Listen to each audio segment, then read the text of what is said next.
Alors, Teilim 119 et dans la lettre Yud. On est dans le Passouk Ayin Gimel 73 jusqu'au Passouk 80. Alors, pour qui, c'est quoi la ségoula d'abord de ce Teilim? Mi shechoshdim bo lashav. Pour des personnes à qui on doute gratuitement. Des fois, il y a des gens, ils pensent que vous avez tel comportement, que vous êtes comme ça, et c'est pas vrai. On n'a rien de ces comportements, comme on va voir dans Teilim, les gens qui ont douté de David Ameler. Yomru achar tefilat shahari. Alors qu'ils disent ces 8 versets après Shahari tous les matins, et les fausses accusations, elles vont tomber de lui. Harotze lizkot batorah. Celui qui veut recevoir la Torah. Il y a des gens, ils ont un intérêt de connaître la Torah. Il y a des gens, ils sont même pas curieux. Savoir, pas savoir, ils sont là, ils viennent. Les pauvres, ils leur montrent la curiosité. Un homme, comme notre Rosh Yeshiva, il disait toujours, l'étude de la Torah, c'est pas seulement quand on a envie. C'est souvent avoir l'envie de connaître. Avoir l'envie de pouvoir y arriver. Quand j'étais à la Yeshiva, je disais aux élèves, je dis, si juste vous comprenez quelle est l'importance des études, c'est quoi? C'est pas juste d'apprendre qu'est-ce que le Rav il a dit. Si vous apprenez les bonnes clés, chaque livre de votre vie que vous allez voir, vous allez être capable de pouvoir y arriver. Alors maintenant, il faut avoir, bien sûr, cette connaissance et avoir l'envie de connaître. L'homme qui a l'envie de connaître, c'est l'homme le plus grand. Le Rav de Vologine, le Rabbi Chaim de Vologine, un jour, un homme, il lui a dit, je cherche un bon garçon et le meilleur garçon de la yeshiva pour marier ma fille. Alors, il a dit, c'est qui les 2 meilleurs garçons? Alors, il lui a dit, le premier ici, il a une connaissance dans toute la Torah. Il a dit, celui-là à gauche, il a une connaissance moins grande, mais avec beaucoup plus d'approfondi de la Torah. Alors, le Rav, il lui a dit, et vous, Kvod Arav? Le monsieur a dit, Kvod Arav, lequel vous aurez choisi comme Khatan, comme gendre? Il a dit ni l'un ni l'autre. Il dit alors, pourquoi vous me le conseillez pas? Il dit, vous m'avez demandé le plus grand Talmid Chacham, la Yeshiva. Moi, c'est pas ça que j'aurais pris. Ce que j'aurais pris, c'est l'élève qui a le plus envie. Celui qui a la plus grande volonté, c'est celui que je veux avoir comme gendre. L'homme, il doit avoir une volonté de savoir, une force de se demander, de chercher, comme David Ameler qui l'a écrit dans la Mishnah, dans Pirkei Avot, comme un plongeur. Les plongeurs qui cherchent les perles, ils peuvent rester 8, 9 minutes dans l'eau sans respirer. Pourquoi? À cause qu'ils vont trouver après une perle. Ils mettent leur vie en danger pour peut-être trouver une perle qui va leur changer d'avis. Pareil, nous, on doit avoir la volonté de comprendre, de se concentrer, encore un cours de Torah, encore une volonté de pouvoir avancer. Alors ceux qui veulent avoir l'envie d'étudier la Torah, alors qu'ils disent ces 8 versets 26 fois. Et ainsi, Misherotse et Trapot, celui qui a envie de guérir d'une maladie, il n'a pas envie de médicaments. Ces goûts-là, qui disent ces 8 versets, alors automatiquement, la Torah qui va étudier va venir et va l'aider à guérir. Donc comme chaque semaine, on va d'abord traduire les versets avec un peu d'explication. Et après, si Ben Hachem on a le temps, alors on rentrera plus en profondeur d'après les commentaires de nos Hachamim et de toutes les générations. Pasuk Ayin Gimel 73. Yadecha, tes mains, Asuni, elles m'ont fait, Vichonenu. Et on va expliquer qu'est-ce que ça veut dire. Vichonenu, elles m'ont construit. Avineni, elles m'ont formé. Ve'elmeda mitzvotecha. Et alors, je vais étudier la Torah. Quel est le rapport? Qu'est-ce que David Ameler, il écrit ici? En vérité, sur ça revient, ce Teilim, il revient sur la Parashat Ha'azinu. Moshe Rabbeinu, il écrit dans la Torah, dans Parashat Ha'azinu, Perek Lamedbet, Pasuk Perek 32, Pasuk 6. Le Pasuk, il dit, Halo ou Avicha, Akadosh Baruch Hu, il est ton père, Kanecha, il t'a acheté, ou Asecha, il t'a fait, Veichoneneka, et il t'a construit. Alors, qu'est-ce que ça veut dire? Alors, ou Asa, Akadosh Baruch Hu, il nous a fait. Qu'est-ce que ça veut dire qu'il nous a fait? Qu'il a créé l'homme. Il a créé l'homme. Vechonen. Qu'est-ce que ça veut dire chonen? Chonen, c'est créer les bases de la personne. On peut créer un homme, mais on peut créer un monstre. Mais quand on lui donne des bases dans la vie, ça c'est Vayirchonenu. Akadosh Baruch Hu, il nous a créé une base pour pouvoir être une bonne personne. Akadosh Baruch Hu, il a créé un corps. Akadosh Baruch Hu, il a créé un sechel, une intelligence. Un homme qui n'a pas d'intelligence, il est plus dangereux qu'un animal. Un animal, il fait attention quand il traverse. Un homme qui n'a pas de sechel, le pauvre, il devient dangereux pour lui et dangereux pour les autres. Maintenant, Avineni. Qu'est-ce que ça veut dire Avineni? Donne-moi la force de la compréhension. David Amelech, il dit à Kadosh Baruch Hu, tu as créé mon corps, tu as créé une base. C'est quoi cette base? Cette base, c'est mon savoir, ma connaissance, pour pouvoir avancer. Et qu'est-ce que je veux faire avec ça? Avineni, j'ai envie que tu rentres chez moi de la bina. La bina, c'est la compréhension. Chochma, bina. Comprendre d'une chose d'autre. Bonsoir, Madame Dodi. Avineni, ve'elmeda mitzvotecha. Et qu'est-ce que je vais faire avec cette intelligence? Alors, automatiquement, je vais étudier la Torah. Qu'est-ce qui sert le plus grand? Qu'est-ce qui fait le plus grand homme intelligent du monde? On a qui vont et qui construisent des voitures. Il y en a qui envoient des gens sur SpaceX et qui envoient des gens dans l'espace. Et il y a des gens qui donnent leur volonté à vouloir comprendre un Rashi, un Tosfot, un Rambam, et ainsi de suite, pour pouvoir avancer. Il y a un mashal qui est marqué dans le Midrash. Le Midrash, il ramène ici un mashal, et il dit à un homme, il construit un fût. Il construit un fût de vin. Alors, de quoi il est fait, le fût de vin? Il est fait d'argile. Ouais. Et qu'est-ce qu'il veut faire avec ce fût de vin? Il veut le remplir de vin.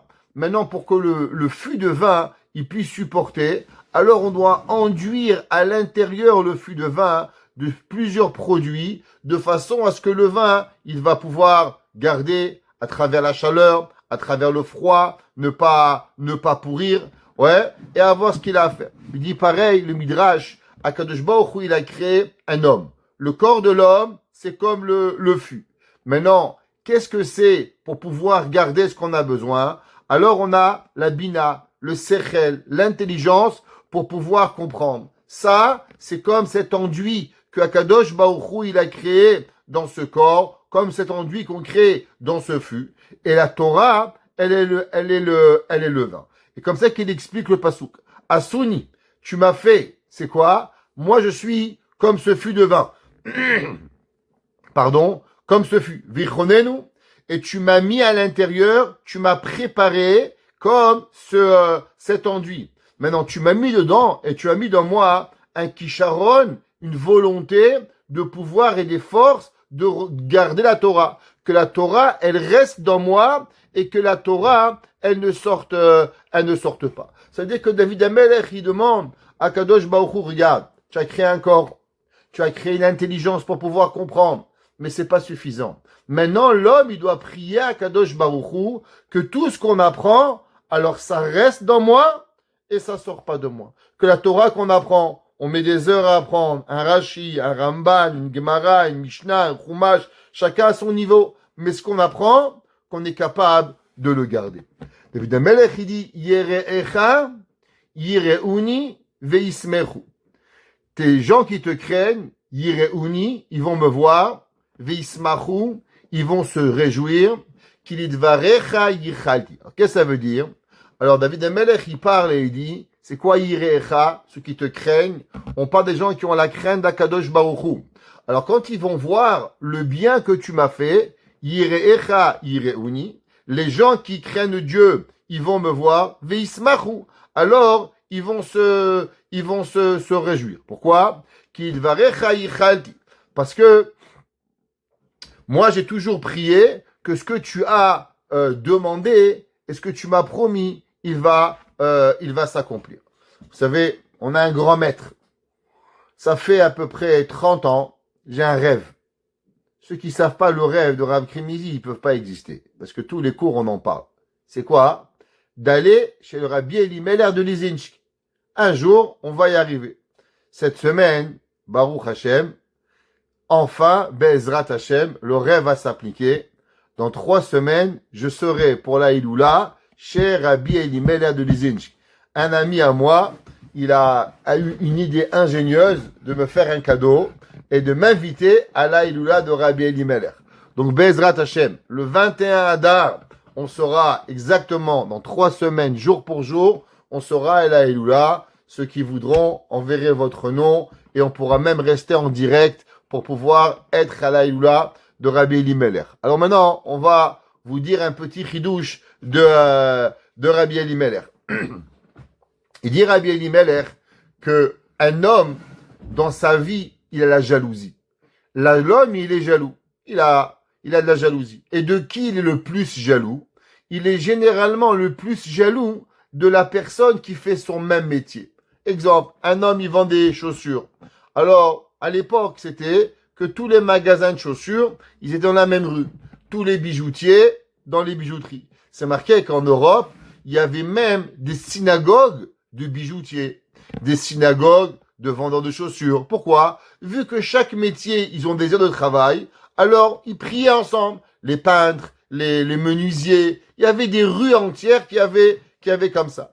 Maintenant, quand on a en face, on a un magasin de chaussures, et en face de nous, on a un autre magasin de chaussures, et on voit des clients qui rentrent chez l'autre. Qu'est-ce qu'on s'imagine? Ah, si lui, il n'avait pas été là, les clients, ils seraient rentrés chez moi. Alors on croit qu'en vérité, plus l'autre, il a des clients, et moins les clients, ils vont venir chez moi. Et on a cette pensée-là de pouvoir y arriver. Maintenant, qu'est-ce qu'il en est à propos d'une personne qui craint Akadosh Baruch Hu? Même dans l'intelligence, la Mishnah dit Kinat Sofrim Tarbe Chochma, que Béhémet, la jalousie, elle est aussi dans les gens qui étudient. Un, il connaît une Gemara de plus. Un, il y a de la jalousie. C'est bien, c'est de la bonne jalousie, mais quand même, il y a quelque chose que l'homme, il est jaloux. Il dit Rabbi Elimelech de Lizinsk, il y a une seule chose que la jalousie, elle n'existe pas. Il dit c'est quoi? Il dit c'est les gens qui voient un homme qui craint Dieu.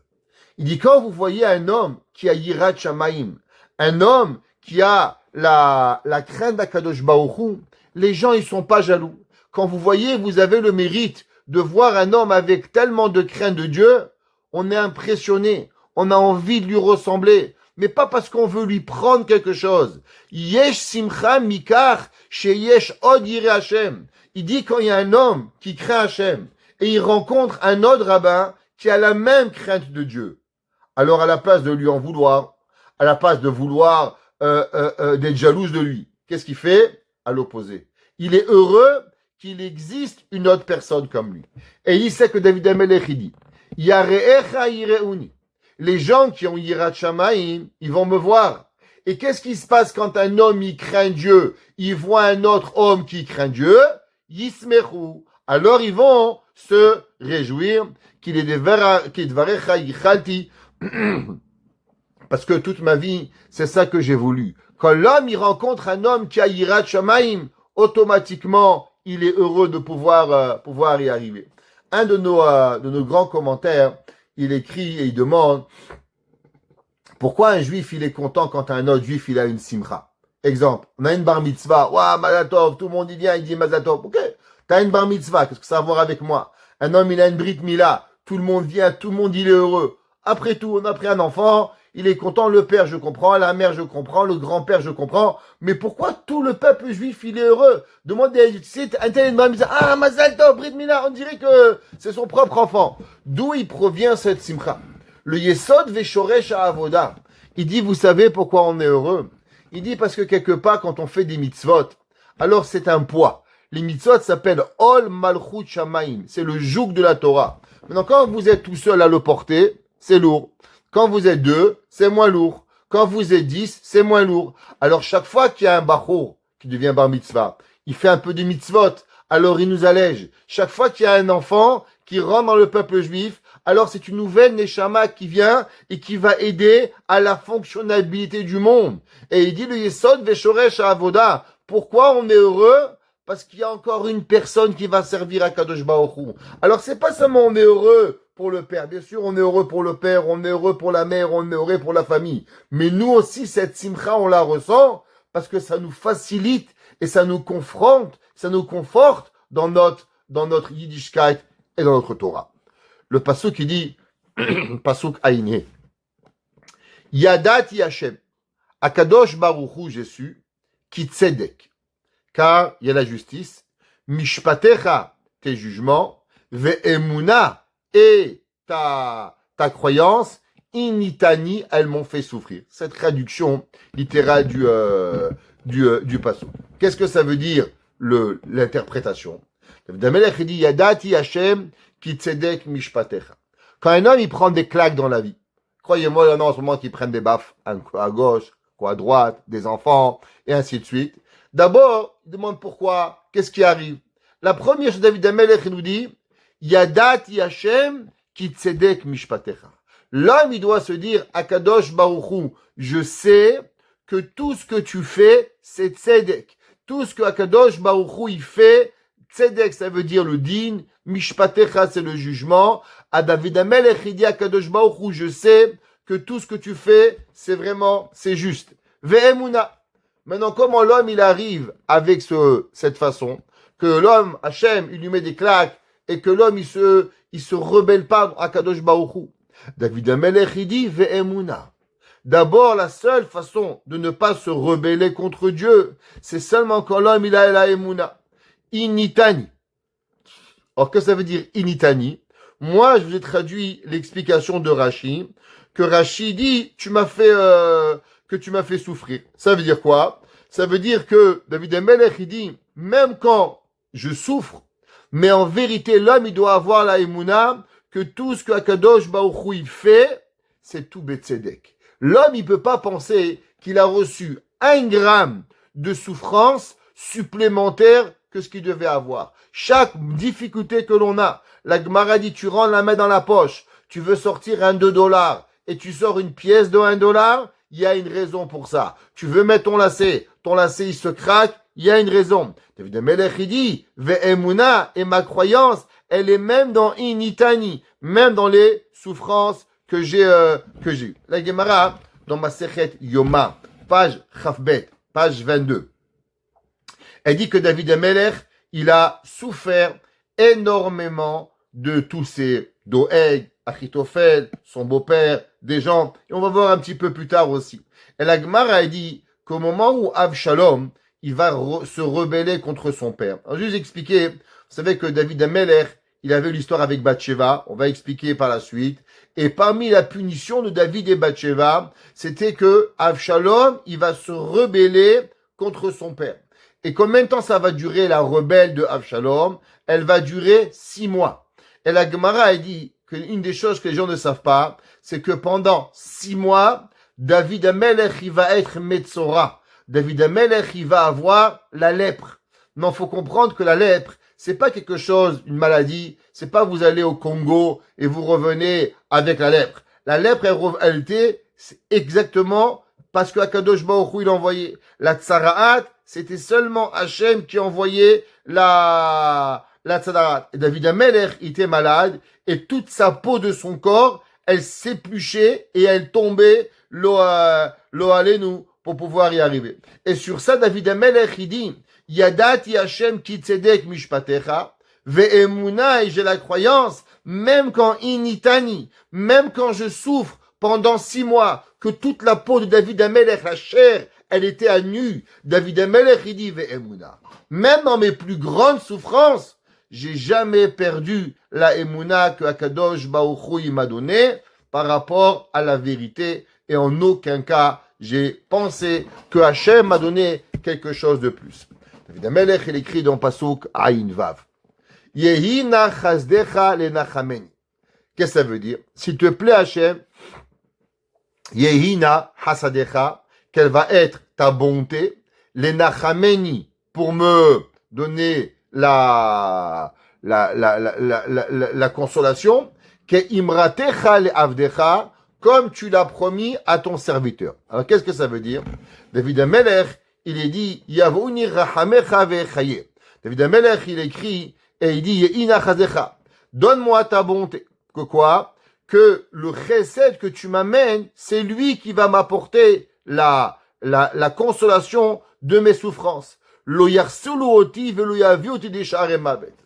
Quand l'homme, il arrive dans les plus grandes souffrances, qu'est-ce qui fait que l'homme, il ne tombe pas en dépression? Qu'est-ce qui fait que l'homme, il se suicide pas? Qu'est-ce qui fait que l'homme, il maintient de voir le bout du tunnel? Il dit David Amelech, quand il voit un petit peu de bonté d'Hachem. Il dit David Amelech, il est ina chasdecha. Quand je vais voir Dieu un peu de ta bonté, alors les nachameni. Alors cette bonté d'Hachem, elle vient et elle me console.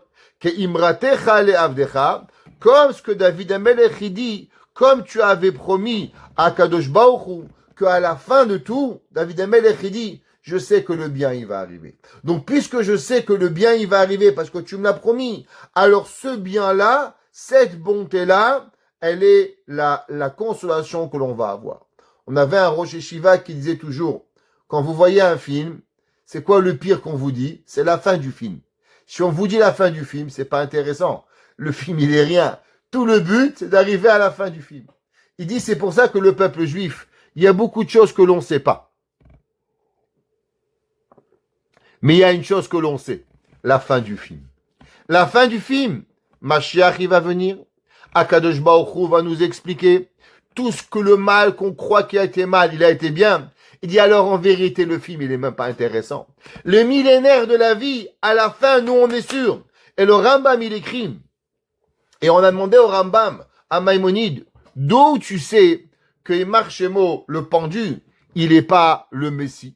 D'où tu sais? Comment tu peux tellement être sûr? Il n'y a plus de prophétie aujourd'hui. Aujourd'hui on n'a pas de prophète. Il y en a qui se prennent pour des prophètes et ils profitent. Mais il n'y a pas vraiment de prophète. Donc s'il n'y a pas vraiment de prophète, comment on a demandé au Rambam, c'est quoi ta source que l'autre, il n'était pas le Messie comme il s'est prononcé? Et le Rambam, il a dit, moi je sais une chose. Je connais la fin du film. C'est quoi la fin du film? La fin du film, elle est que le peuple juif, il doit être heureux. Toute la galoute, toutes les souffrances, c'est pour apporter à la fin que le Ham Israël, il va être Bessimcha, que le Ham Israël, il va arrêter de souffrir. Et il a dit, mais non, je sais que lui, à travers les millénaires, il n'a amené que de la souffrance au peuple juif. Et du fait qu'à la fin, il n'est pas le héros du film, alors il fait même pas partie du film. Il n'est même pas un actionnaire dans le film. Vous savez pourquoi? Parce que dans le film, pour pouvoir participer au rôle principal, il faut faire du bien pour la fin du film. Et lui, il n'a fait que du mal au peuple juif. Donc il dit David Amelech, vous savez, quand on connaît la fin, quand on connaît qu'en vérité, que Imratecha le Avdecha, puisque Hachem, il avait promis à David Amelech qu'à la fin, il lui arrivera du bien. Alors cette bonté-là, même si maintenant je souffre, il en reste que le déroulement du film. Mais le but du film, la conclusion de la vie, David Amelech, il dit, moi je le sais. Alors c'est pour ça, Ye'ina Hasdecha, cette bonté-là, les Nachameni, elle va venir et elle va nous consoler. David Amelech, il écrit dans Pasuk Ayin Zayin. Yeve'uni rahamecha, on va traduire, qu'elle vienne ta miséricorde, ve'echye, et que je vive. Ki toratecha sha'ashuai, parce que ta Torah, j'ai chéri. Sha'ashuai, on avait déjà traduit, sha'ashuai, c'est comme un jouet, comme quelqu'un qui a un hobby, quelqu'un qui a quelque chose, qui a tout le temps envie, qui a toujours envie. C'est comme un homme, il aime le tennis, il veut jouer au tennis tout le temps. Un homme, il aime manger un bon vin. Alors dès qu'il rentre dans un magasin, il regarde où est-ce qu'il y a un bon vin pour pouvoir y arriver. Il le recherche toujours, comme un enfant qui court à la maison pour jouer avec ses jouets. David Amelech, il dit, Ki toratecha sha'ashuai, car ta Torah, elle est mon plus grand plaisir. Après que David Amelech, il a dit, que imratecha, que la promesse d'Akadosh Baruch Hu, elle provient quand la personne, elle est là, et que la Torah a la parole d'Akadosh Baruch Hu. David Amelech, il dit, même si des fois, Behemet, la midat adin, la rigueur d'Akadosh Baruch Hu, alors elle vient chez la personne. Ouais. Alors, vous savez, la Gemara a dit, que David, Yaakov Avinu, c'est marqué qu'Yaakov vaïra Yaakov meod. La Gemara dit que Yaakov, Passouk dit pardon, que Yaakov Avinu, il a eu très peur quand il a vu Esav. De quoi il a eu peur? La Gemara dit il a eu peur de mourir ou il a eu peur de faire du mal. Même faire du mal, il faut avoir peur. Un homme, il doit jamais être l'outil de se servir pour faire du mal. Vous savez, un jour, Rav Israël Salanter, j'ai déjà raconté cette histoire. Rav Israël Salanter, il a été invité à être Rosh Yeshiva dans la Yeshiva de Vilna, dans la ville de Vilna. Il y avait une grande Yeshiva à Vilna. Il a été nommé d'être Rosh Yeshiva. Rav Israël Salanter, les gens ne savent pas, il le prend seulement comme un Baal Moussar. Mais Rav Israël Salanter, c'était un génie. À l'âge de 12 ans, il connaissait tout le Talmud. À l'âge de 20 ans, il connaissait toute la Torah Kula. Il a été nommé Rosh Yeshiva dans la ville de Vilna. Et quand il est Rosh Yeshiva, il devait être Rosh Yeshiva. Il y avait deux sections. Les jeunes et il y avait les plus âgés. Donc lui, on l'avait nommé Rosh Yeshiva des plus jeunes. Et le Rosh Yeshiva des élèves plus âgés, il était là-bas plus longtemps que lui, mais il avait beaucoup moins de connaissances. Et son cours, il était moins intéressant. Et Rav Israël Salanter, il a commencé, il avait ses 30 élèves. Au bout de quelques semaines, sans s'en rendre compte, il s'est rendu compte que maintenant, il avait tous les élèves d'Aïshiva, les grands, les moyens, les très grands, les petits, tout le monde venait. Et là, le Rav, il a demandé, mais où il est l'autre Rav? Pourquoi le Rav, l'autre Rosh Yeshiva, il n'est pas là? Ils ont dit, Rabbi, vous savez, depuis quelque temps, puisqu'il n'y a plus tellement de personnes qui viennent à son cours, parce que tout le monde vient dans votre cours, alors il a décidé d'aller au bout de la ville, et là-bas, dans une petite classe, il donne le chiot. Il dit, quoi, Rav Israël Salanter? Il dit, à cause de moi, j'ai fait de la peine à un juif, il a pris ses affaires, il a quitté la ville sur place. Il a dit, mais Rabbi, qu'est-ce qu'on va faire avec la Torah? Il a dit, une Torah qui fait de la peine à quelqu'un, c'est pas une Torah.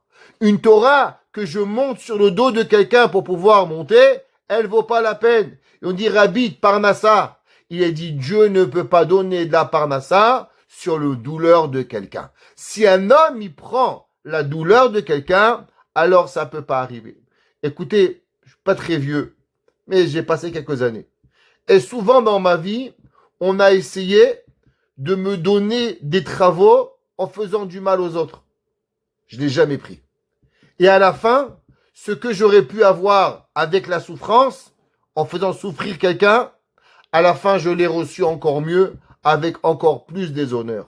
Quand l'homme, il est mitrachev la zoulat, quand l'homme, il pense à l'autre, alors Akadosh Baruch Hu, il lui rend encore mieux. Jamais on peut arriver. Alors David, Yaakov Avinu, c'est marqué, Vaïra Yaakov Meod. Yaakov, il a eu peur de tuer et d'être tué. Chachamim, il dit, je comprends pas. Comment il a pu penser qu'il va mourir? Mais Akadosh Baruch Hu, il lui a dit que je vais te garder. Quand il est parti, il est arrivé au Har Moria, où là-bas il avait vu le rêve du songe de Yaakov avec l'échelle. Akadosh Baruch Hu dit, Ushmarticha bechol asher telech, et je vais te garder dans tout ce que tu vas faire. Demande la Gemara dans Masechet Brachot. Comment David Amelech, il a pu avoir peur? C'est un manque de Emouna. Akadosh Baruch Hu, il t'a dit, t'inquiète pas, tu vas revenir à Har Moria. Alors pourquoi Yaakov Avinu, il a eu peur? La Gemara a dit que Yaakov Avinu, il a eu peur, malgré la promesse de Dieu, mais il a dit Shema Yigrom Achet. Peut-être que le péché, il va changer la parole de Dieu. Ça veut dire quoi? C'est qu'il s'est dit, après que j'avais quitté Shem Ve'ever, j'étais un homme de Torah, j'avais étudié pendant 14 ans, j'étais entièrement Kadosh, Kodesh, Kodashim. Peut-être maintenant, après 20 ans de travail avec Lavan, avait fréquenté Al Capone. Même Al Capone, il est gentil par rapport à Lavan. Ouais, Al Capone, au moins, il avait le respect de sa famille. Lavan, il a voulu tuer ses enfants et ses petits-enfants et toutes ses filles. Ouais, si Dieu lui avait pas dit, Lavan ne fait rien, Lavan, il voulait tuer tout le monde. Lavan, Ratsa, la Akor et Takol. Comme c'est marqué dans la Haggadah de Pessah que l'on dit, que Lavan, il a voulu tuer. Alors Yaakov est venu, il s'est dit, peut-être que même si Hachem, il m'a promis, mais peut-être que mon comportement, alors automatiquement, maintenant, je vais payer le prix et Hachem va me protéger. La Gemara dit même plus que ça, que peut-être Rachamim, ils expliquent quel Avera Béhémet il avait pensé, qu'en vérité, son père, il lui avait seulement dit de se marier, et de revenir. Maintenant, pendant 6 ans, il va travailler pour avoir de l'argent. Et pendant ces 6 ans, il n'a pas fait Kiboud Avahem. Et qui c'est qui avait fait Kiboud Avahem à sa place? C'était Esav. Donc ce mari avec Rachel et Léa, les 14 premières années, ça, il avait le droit de le faire. Mais les 6 autres années, de 14 à 20, Yaakov Avinu, il avait un doute. Est-ce qu'il avait eu le droit de rester chez Lavan, ou bien il avait transgressé la halakha de Kiboud Avahem? Et du fait qu'il n'avait pas fait Kiboud Avahem pendant 6 ans, alors c'est possible que Akadosh Baruch Hu, il aurait puni. Alors David Amelech, il dit la chose suivante. On a dans le verset avant, c'est vrai que tu as promis à Yaakov Avinu, à David Amelech, il dit, tu m'as promis que quoi? Que Bémet, à la fin, je connais la fin du film, et qu'à la fin, je sais que je vais arriver, et qu'à la fin, tout va s'arranger. Mais peut-être que tout ça, c'était quand j'étais tzaddik. Mais maintenant que j'ai passé des difficultés dans ma vie, peut-être que cette volonté d'Akadosh Baruch Hu, elle va me changer. Alors il dit, Yevuuni rachamecha. Même si c'est pas parce que tu me l'as promis, alors que au moins la miséricorde de Dieu, elle m'aide. Donne-moi la miséricorde. Ouais, si c'est pas par mérite, alors que ça soit seulement parce que toi tu décides. Qu'est-ce que le rapport alors? Pourquoi? Parce que la Torah, elle est tellement bien pour moi. David Amelech, il dit, tu sais pourquoi? En vérité, l'homme, il peut mériter la rahamim d'Akadosh Baruch Hu. Qu'est-ce qui peut déclencher la miséricorde de Dieu? Chacun de nous, si on avait le secret, comment déclencher au moment où c'est difficile avoir la miséricorde d'Hachem? David Amelech, il nous délivre le secret. Il dit, vous savez, même si un homme, Akadosh Baruch Hu, il veut le punir, parce qu'il a fait un péché, parce que malheureusement, il a fait des choses qu'il ne devait pas faire. Mais on a encore une chance de se rattraper. Quelle est la chance? Par l'amour de la Torah. Plus l'homme, il va déclencher chez lui un amour pour la Torah extraordinaire, alors plus tu donnes de l'amour à la Torah, allez, on va étudier, allez, on va aller au cours, allez, faire plaisir à Rabbin Kremizi, allez, on va faire, non, Ki Torah techacha ashuai, ta Torah c'est ton jouet, où tu vas, tu prends ton Teilim, où tu vas, toute ta vie tu es avec toi, ton Mishnah, ton Chumash, ta Gemara. Un jour, je t'ai été chez quelqu'un, un homme religieux. Mon choc dans ma vie, il avait une belle maison que Dieu lui donne, encore plus grande, des fauteuils, des maisons, des chandeliers, incroyables. Et au moment où on parlait, je dis, vous avez un Chumash? Mais j'ai un sidour. Vous n'avez pas un Chumash?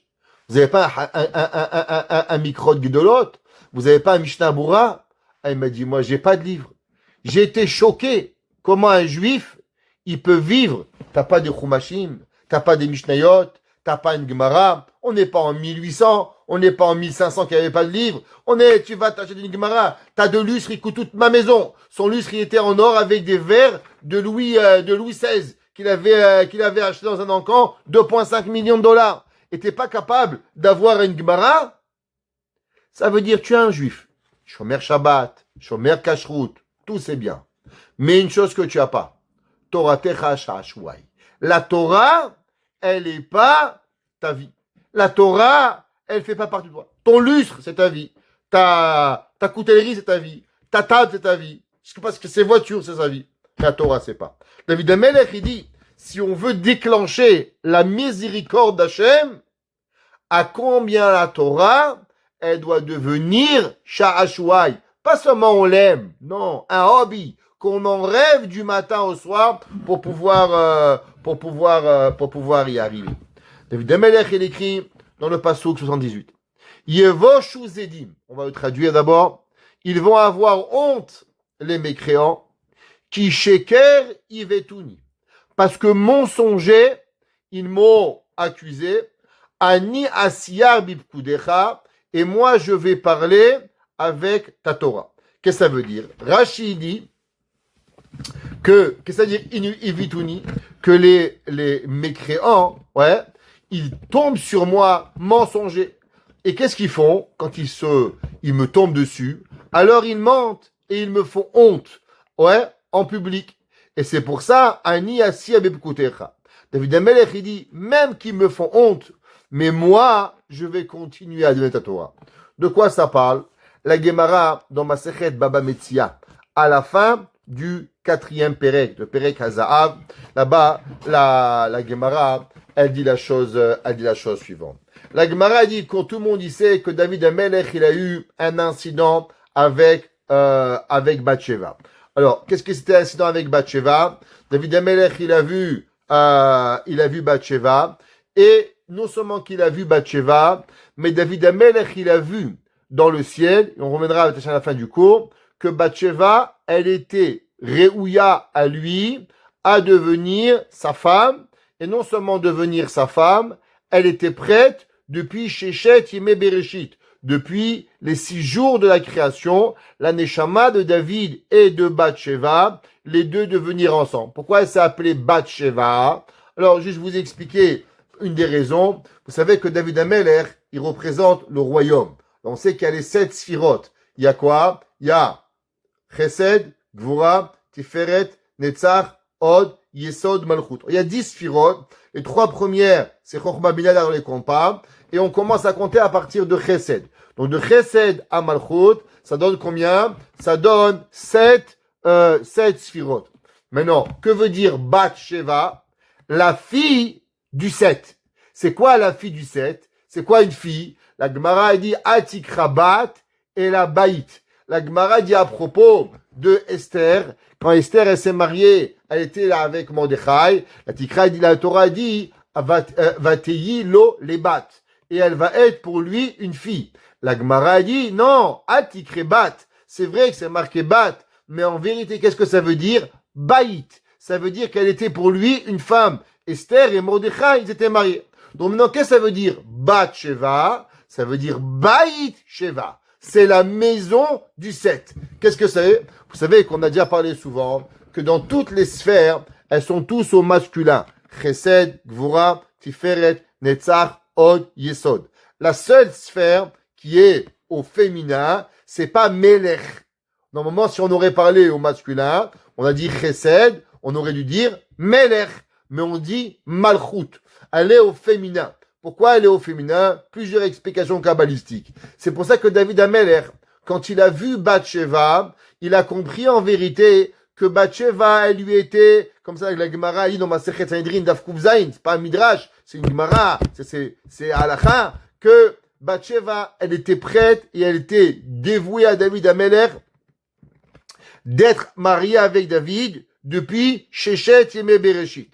Seulement, David Amelech, malheureusement, il va marier Bathsheba au mauvais moment. Maintenant, comment il va marier Bathsheba? Alors, avant qu'on donne le midrash, je vais expliquer. Vous savez, dans le peuple juif, une des plus grandes problématiques du peuple juif, c'est le concept des agunot. Qu'est-ce que ça veut dire des agunot? Une femme qui est mariée, en aucun cas, elle peut ne plus être mariée quand son mari il est vivant. Ça veut dire, une femme, elle est mariée avec son mari, ils sont heureux, Baruch Hashem, ils vivent de longues années heureuses, enfants et petits-enfants, et on finit, end à la fin, comme Walt Disney, Baruch Hashem. Maintenant, une femme qui veut récupérer sa liberté, elle a 2 choix.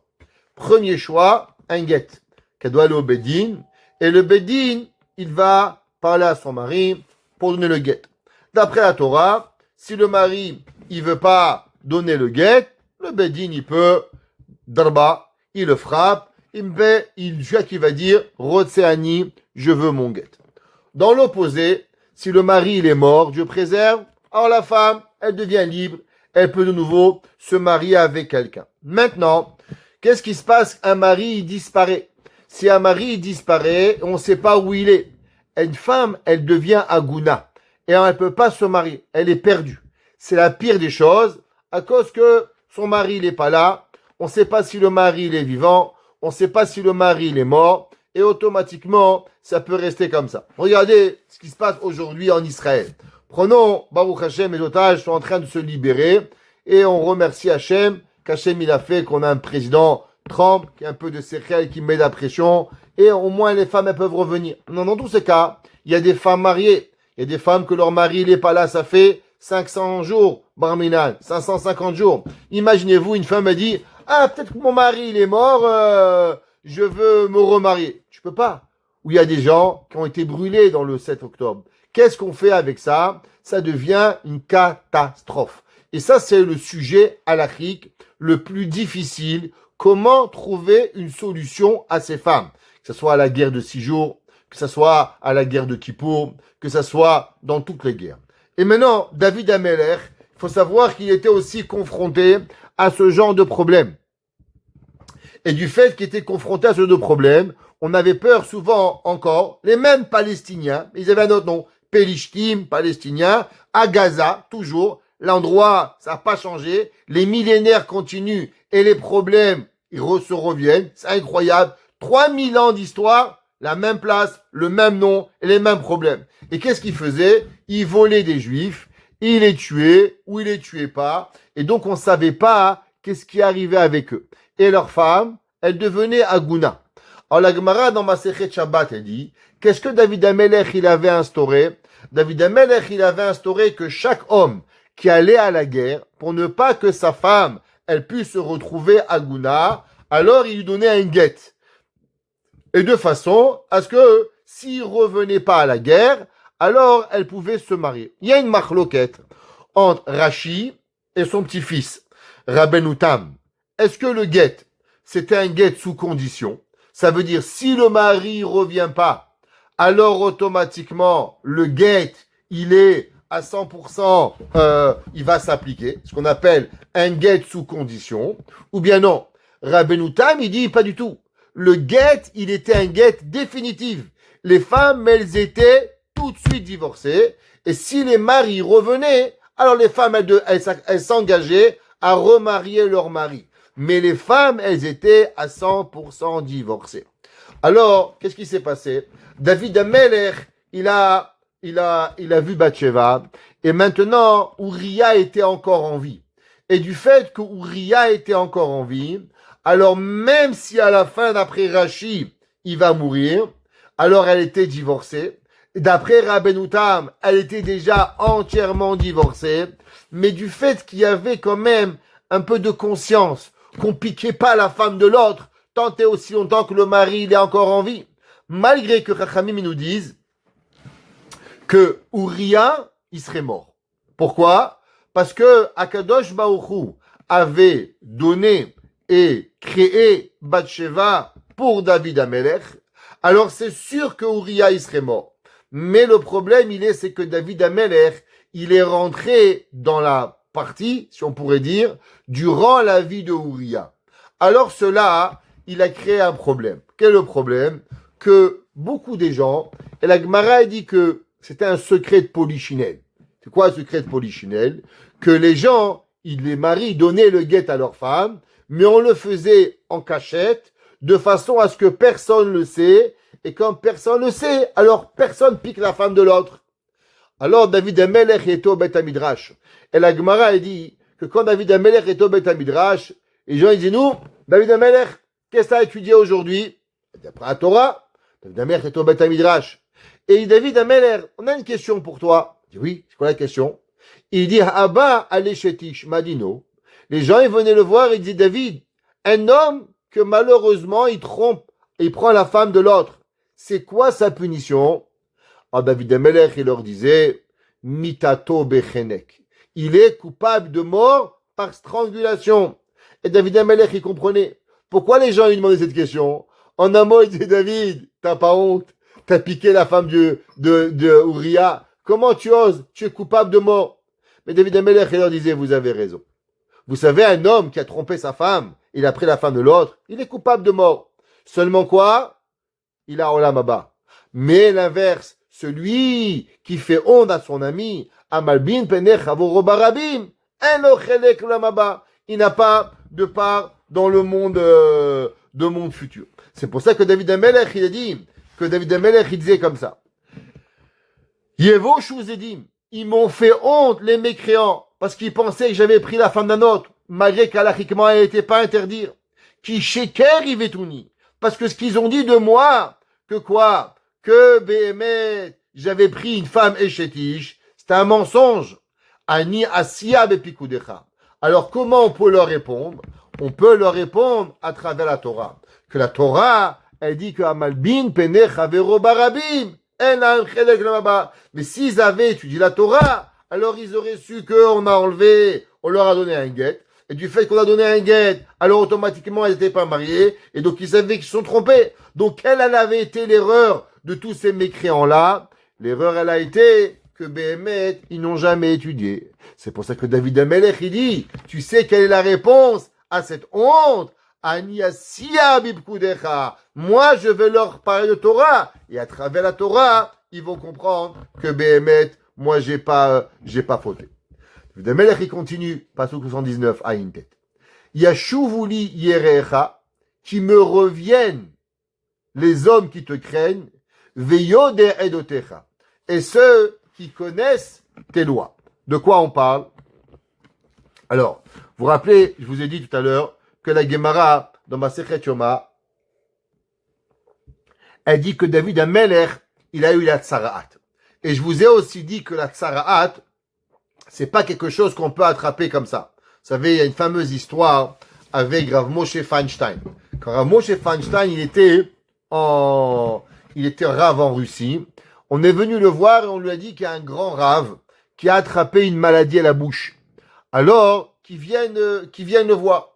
Le rave, il a regardé, il lui a demandé, ouvre ta bouche. Il a vu qu'il avait la lèpre sur la langue. Il lui a dit, ça c'est pas de la lèpre, ça c'est de la tsaraat. La tsaraat de la Torah. Où tu as attrapé ça? Alors il lui a dit, je vais te raconter l'histoire. Il dit, tu sais, on est dans la paracha de Lech Lecha, et là-bas, on parle Lech Lecha Vayira avec Avram Avinu et Lot. Et on sait que Avram Avinu, Kadosh Baruch Hu Hashem va dire à Abraham qu'il va détruire Sédom va être détruit, et Lot va se sauver avec ses deux filles, et malheureusement, ces deux filles vont faire quelque chose qu'ils ne devaient pas faire, et Lot, il va aller avec eux, ils vont avoir deux enfants. Un qui s'appelle Ammon, et un qui s'appelle Moab. Ammon, pour dire c'est mon peuple, et Moab, qui vient de Méav, de mon père, il vient cet enfant. Et ce Rav, il a dit, quand j'ai donné le cours, j'ai parlé très, très, très méchamment de ces deux filles de Lot, en leur disant qu'est-ce qu'elles étaient mauvaises femmes, comment une fille, elle peut avoir une panzane avec son père. Et j'ai été vraiment brutal comment j'ai parlé. Et après tout, j'ai dit, et en plus, vous savez quoi? Elles se sont même pas cachées. Elles ont dit, Moab, Ammon, au moins, appelle-le Jean-Jacques, appelle-le Philippe, appelle-le William. Qu'est-ce qui est parti après Ammon ou Moab? C'est quoi cette raison-là? Et comme ça, j'ai fini mon cours. Le soir, je rêvais de deux femmes qui viennent dans mon rêve. Et ces deux femmes, tu sais qui on est? Dis non. On est les filles de Lot. Et on est très fâchés avec toi. Comment tu nous as insultés devant toute la synagogue, devant toute la communauté? Et laisse-nous te dire pourquoi on a dit Ammon et Moab. On a savait que dans l'histoire, il va y avoir une folle qui va s'appeler Marie. Et qu'elle va faire des bêtises avec le voisin. Et elle va pas assumer les bêtises du voisin. Qu'est-ce qu'elle va dire? Elle va dire que le fils, il vient du bon Dieu. Et que le fils, il a un Dieu. Et qui va causer un chilul Hashem terrible. Qui va créer que des milliards de personnes, y croisent à la Avodah Zara. Nous, on a fait une bêtise. Mais pour que jamais quelqu'un, y prend nos enfants pour un Dieu, et qu'il sache qu'on a fait une bêtise, on l'a appelé Ammon et Moab. Et on a avoué notre faute devant l'humanité. Et il n'y a pas de Dieu. Un Dieu, il fait pas des enfants. C'est un homme et une femme. Point à la ligne. Il n'y a personne qui est arrivé. On n'a jamais vu ça. Et alors, puisque tu as été méchant avec nous, ils sont venus et ils l'ont frappé sur la bouche. Et il dit, je me suis réveillé le matin, j'avais la tsaraat. Rav Moshe Feinstein, il lui a dit, je suis désolé, mais tu vas mourir. Et quelques jours plus tard, il est mort. Parce que la tsaraat, ça pardonne pas. La seule façon, c'était un Kohen. Aujourd'hui, il n'y a pas de Kohen, il va mourir. La tsaraat, c'est quelque chose de terrible. La Gemara dit que David Amelech, il a eu la tsaraat. Au moment où il a eu la tsaraat, venez, on va se mettre en contexte. La tsaraat est une maladie divine. Ça veut dire tu peux pas l'attraper ni au Congo, ni au Zimbabwe, ça s'applique pas. Tu arrives, c'est Dieu qui te donne la tsaraat. On a une question maintenant. Est-ce que David Amelech, il est un bon roi? Ou David Amelech, il est un mauvais roi? Pourquoi? David Amelech, il y en a qui disent qu'il a fait une grave avéra avec Bathsheba. Il y en a qui disent que c'est permis.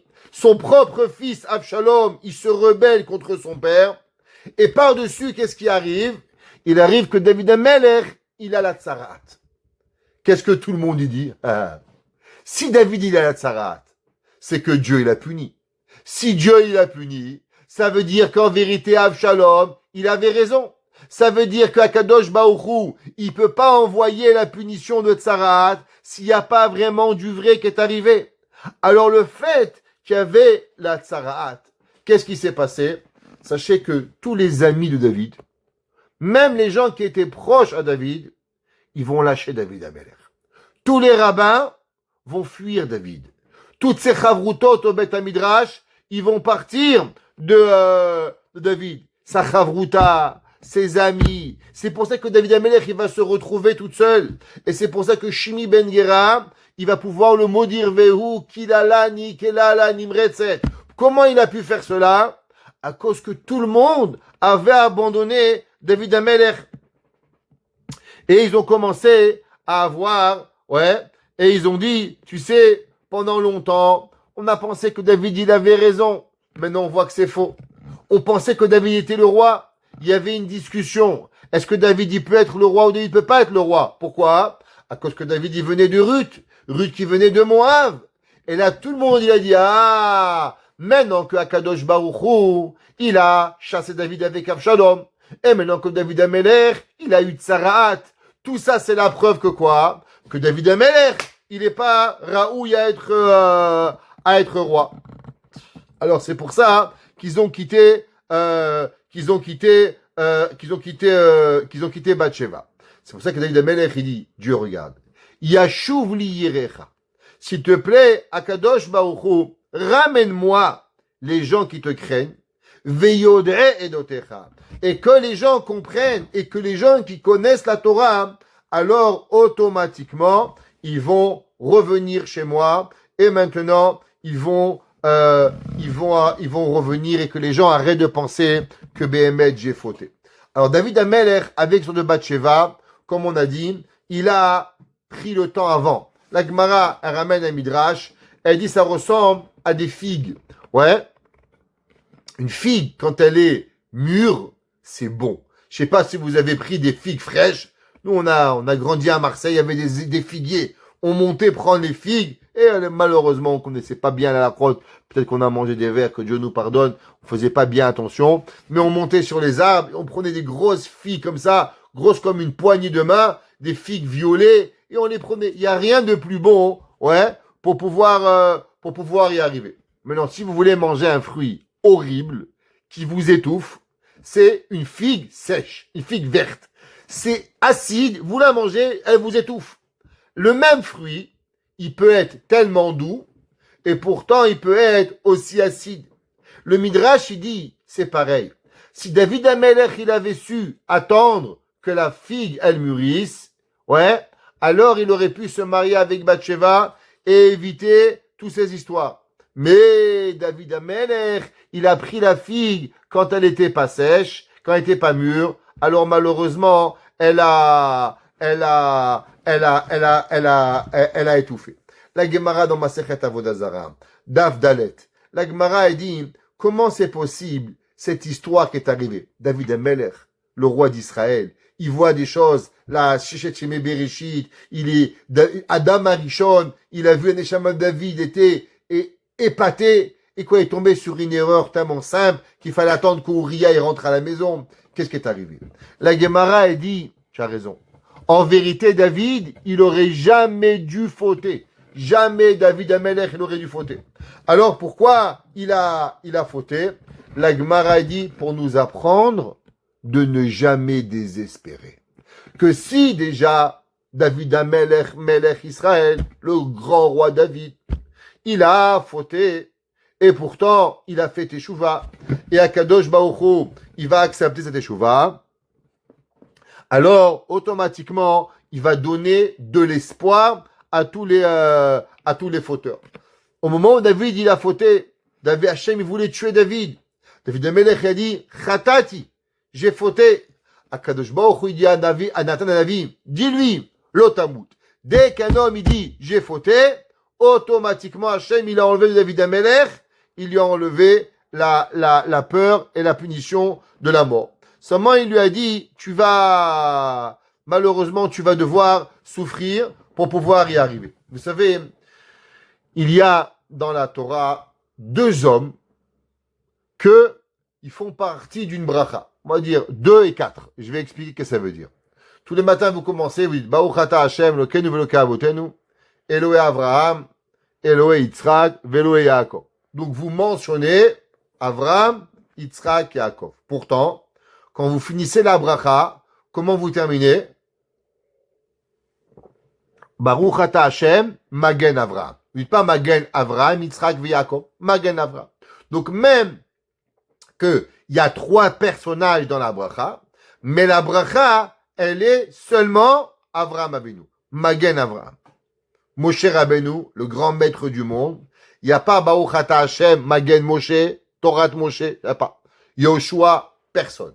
C'est qui le seul homme qui a aussi le droit à une bracha avec son nom? Le seul, David Amelech. Quand on fait la Haftara, chez les Ashkenazim, ils font la Haftara aussi les jours de jeûne. Nous, c'est seulement à Tisha B'Av qu'on fait la Haftara et les jours de Yom Tov. Les Ashkenazim, chaque jeûne, matin et soir, ils font la Haftara. Et nous, le Shabbat et les fêtes. Qu'est-ce qu'on dit dans la Haftara? C'est quoi une des brachot? Baruch ata Hashem, Magen David. On dit une bracha de Magen David. Écoutez ça. Un homme incroyable. Avraham, Yitzhak, Yaakov, le nom dans leur brachot. Qui sait qui va mériter un homme qui a son nom dans une bracha? Seulement et uniquement David Amelech. Et David Amelech, il a été le plus proche qui puisse exister des Avot Akdoshim. Le plus proche. Et tout ça pourquoi? Parce qu'en vérité, Hachamim nous disent que David, il n'aurait jamais dû fauter. Et qu'il a été seulement pris en exemple de la faute. Il a comme quoi, même un homme qui faute, même un homme qui fait n'importe quoi, mais à la fin, il peut faire teshuva et il peut reprendre sa place au complet. David Amelech, il termine dans le dernier pasouk. Et il dit dans le pasouk P. Yiyeh libi tamim bechukecha. David Amelech, il dit, en vérité, pourquoi l'homme, il faute? Comment ça se fait qu'un homme, il peut fauter? Alors, vous savez, on a dit souvent que dans la vie, il y a 2 façons de servir Hachem. Il y a la façon de servir Hachem bechokhma et la façon de servir Hachem bitmimut. Qu'est-ce que ça veut dire bechokhma? Bechokhma, ça veut dire quand l'homme, il dit, ah là, c'est peut-être pas pour moi. Comme Agmara a dit, que Shlomo Amelech, il a dit, ah, c'est écrit qu'on n'a pas le droit d'avoir beaucoup de femmes. Ok, ça c'est pour les gens simples. Moi, je suis Shlomo Amelech, je suis le grand. Alors, automatiquement, il a fauté. Notre problème à nous, c'est qu'on n'est pas Shlomo Amelech. On est loin d'être intelligent comme lui. Et on fait les mêmes erreurs que lui. On dit, ah ouais, ça va, le rabbin, il exagère le rabbin. Ah, faut pas abuser, la vérité. Ah, ça va, rabbin.